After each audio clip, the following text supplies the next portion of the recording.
There's over 4,000 Germans booked in for Europe this summer. You come and take us out with your top firm, then you can take us on tour. You won't know what's hit ya. You couldn't hit water if you fell out of a boat. One of the interesting things to me is that, as you say, this is primarily a kind of rites of passage movie, seen through the eyes of Dom. You have kind of revisited, or you have visited this kind of material before in the Football Factory. What do you think is the appeal or what's the appeal to you of this world?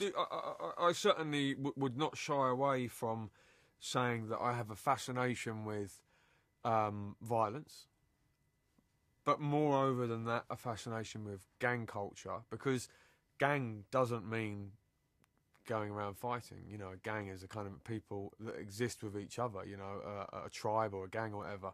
And I'm actually more interested in the kind of the hierarchy within a gang as opposed to their relationship with other gangs, even though in the film, obviously, there is fights with other football gangs.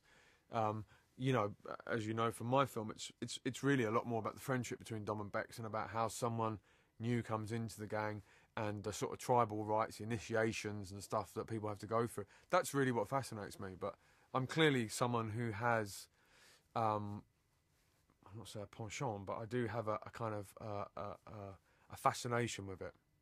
Okay. What made you want to remake Alan Clark's original? God, lots of reasons, you know. But I did really think about it because I think that it could go horribly wrong remaking me with my track record of making violent movies that glorify violence, according to the press, not according to me necessarily. But you know, I think, particularly as Alan Clark is seen as such a sort of doyen in the press, do you know what I mean? I think that it could have gone disastrously wrong, but I think fortunately the films are different enough, which is the main reason I decided to make it, was that you know, my story, what I relate to the story, which is I relate to the Dom character, is so different from the original that I mean, you tell me, but I don't feel that sitting there watching the film that there's very much from the original film left in there. There's 3 or 4 scenes that are the same, but apart from that, the whole atmosphere. My film is, I feel for me, my film's a lot warmer than the original. The original is a brilliant film, and Gary Oldman's amazing,